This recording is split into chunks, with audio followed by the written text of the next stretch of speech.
तो 500 करोड़ के एनएच घोटाले में फंसे उत्तराखंड के पीसीएस अधिकारी दिनेश प्रताप सिंह।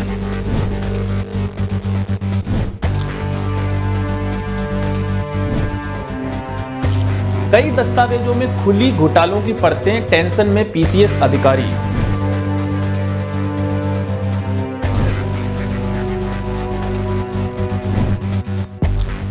कि सस्पेंशन के बावजूद अधिकारी को किस आधार पर मिला प्रमोशन।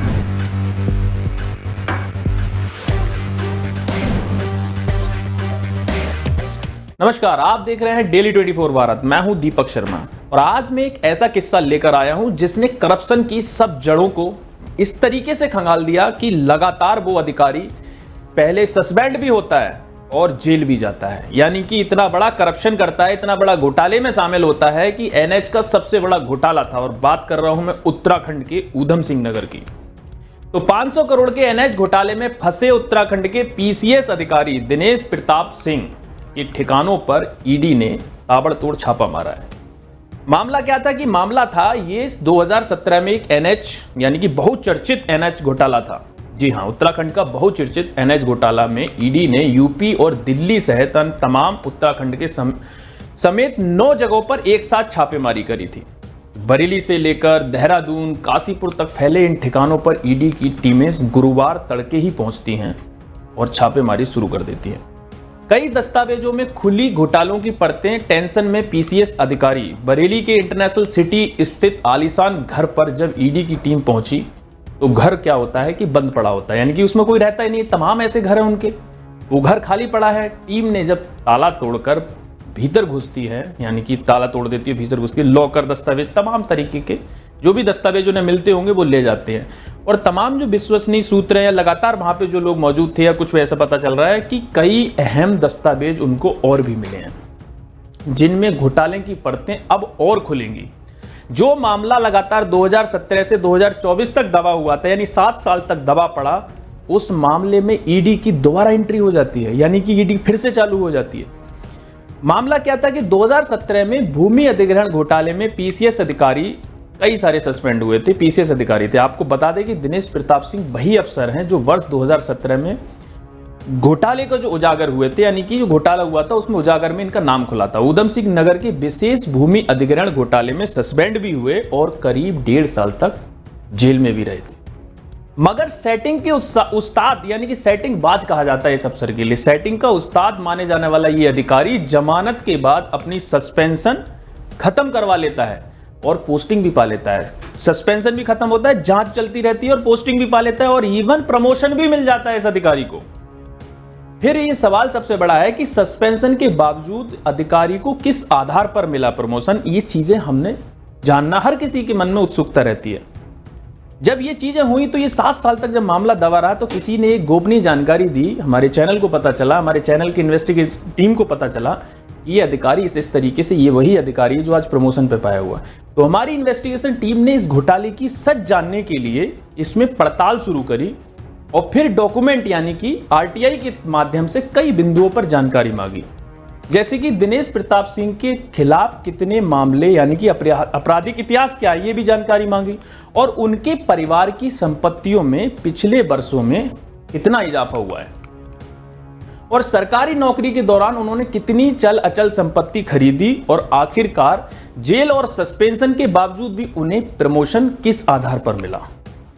अब आप समझिए, ये जब जानकारी टीम के द्वारा, इन्वेस्टिगेशन टीम ने जब आरटीआई लगाई तो जवाब क्या आता है उसको आप समझिए। लेकिन आरटीआई विभाग ने गोलमोल जवाब देकर कई सूचनाओं को देने से मना कर दिया कि जब जवाब है इसमें आपको दिखेगा पर्टिकुलर आरटीआई, देखिए इस तरीके से जब लगाई उनके जवाब भी दिखेंगे कैसे विभाग द्वारा दबाव, कई अधिकार क्षेत्रों में बाहर बताकर उन्हें गोपनीयता का हवाला देकर मना कर दिया गया। ठीक है, बहुत सारी ऐसी चीजें होती है जो नहीं दी जा सकती जन सूचना के अधिकार, लेकिन ये जो जानकारी है एक्सपर्ट के आधार पर मांगी गई थी। जब मांगी गई, बहुत सारे एडवोकेट से भी हमने चर्चा की तो पता चला कि ऐसी कोई नहीं, सब दी जा सकती है, क्योंकि एक अधिकारी जो होता है वैसे भी सरकारी पोस्ट पर होता है, उसे ये देना पड़ता है। तब ये जो वो था, मिली भगत का जो हिस्सा था, यानी कि वो दोहराता है, यानी कि इसमें शक होता है कि ये जानबूझकर इन चिट्ठियों को क्यों दबाया जा रहा है। यानी कि ये जो हमारी जानकारी है, कोई जानकारी ऐसी नहीं है, भाई एक अधिकारी है तो उसे ये देना पड़ेगा, लेकिन ये आरटीआई में देने से मना कर दिया जाता है।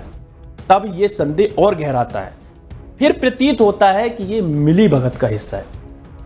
और आप तब और सोचिए, याद भी दिला दें कि 2024 में तत्कालीन डीएम यानी कि ऊधम सिंह नगर के जो डीएम थे, उन्होंने कोर्ट को एक चिट्ठी भी लिख दी कि, और उनके पक्ष में चिट्ठी लिख डाली, कोर्ट के लिए भेज दिया, दिनेश प्रताप सिंह को तमाम जांचों से दोष मुक्त पाया गया है।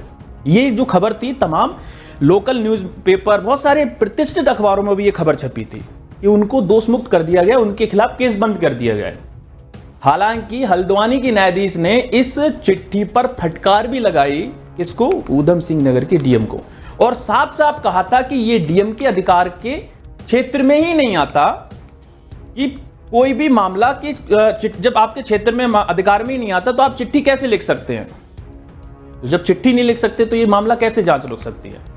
तो जब बात आती है कि 500 करोड़ की हेरा फेरी का जो मामला था, ये जांच जो थी जारी रहेगी, और कोर्ट ने कहा ये कार्रवाई जारी रहेगी। इससे ये प्रतीत होता है कि कहीं ना कहीं ये घोटाले में अधिकारियों की मिलीभगत रही है। अब सवाल सिर्फ इतना है कि 500 करोड़ के घोटाले में आरोपी अधिकारी के खिलाफ आखिर कब तक राजनीतिक और प्रशासनिक संरक्षण चलता रहेगा?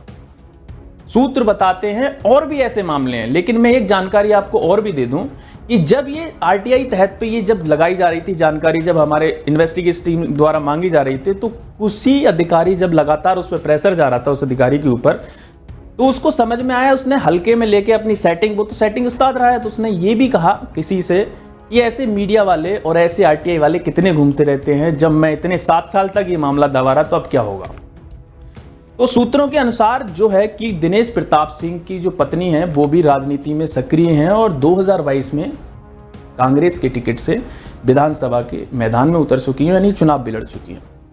उनके एफिडेविट के अनुसार संपत्तियों की खरीद फरोख्त का एक बहुत अहम हिस्सा है, यानी कि बहुत सारी संपत्तियां उन्होंने डिक्लेयर करी है।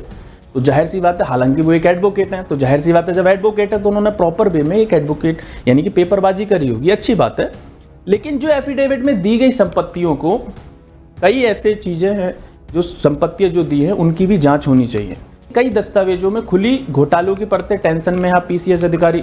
अब बात करते हैं, जैसे कि फिलहाल डेली 24 भारत की टीम इस मामले को, घोटाले को पड़ताल में जुटी है, और हम ये भी चाहते हैं कि राज्य सरकार के वरिष्ठ अधिकारियों से कि दिनेश प्रताप सिंह का भी पक्ष जानेंगे, राज्य के वरिष्ठ अधिकारियों का भी पक्ष जानेंगे, और ये भी जानने की कोशिश करेंगे कि ईडी की इस छापेमारी के बाद अब कानून का जो शिकंजा है वो और कसेगा या कम होगा, या फिर ये सेटिंगबाज अधिकारी फिर से कुछ जुगाड़ कर लेगा, या कोई और नई सेटिंग सामने आती है। तो तमाम ऐसे मामले, जैसे उनकी बीवी ने कितनी संपत्ति कब खरीदी, उन्होंने कैसे जॉब का उनका, यानी कि कितना उनको उन्होंने क्राइटेरिया घोषित किया होगा जब इतनी संपत्ति उनके पास, तो उसकी भी एक जांच होनी चाहिए, ये भी लोग मांग कर रहे हैं। फिलहाल जो मामला था, जैसे हमने बताया कि फिलहाल में तो खुलासे के साथ फिलहाल इतना ही ताज़ा अपडेट, और इस घोटाले की हर परत जानने के लिए हमारे साथ आप लगातार बने रहिए। तब तक के लिए नमस्कार।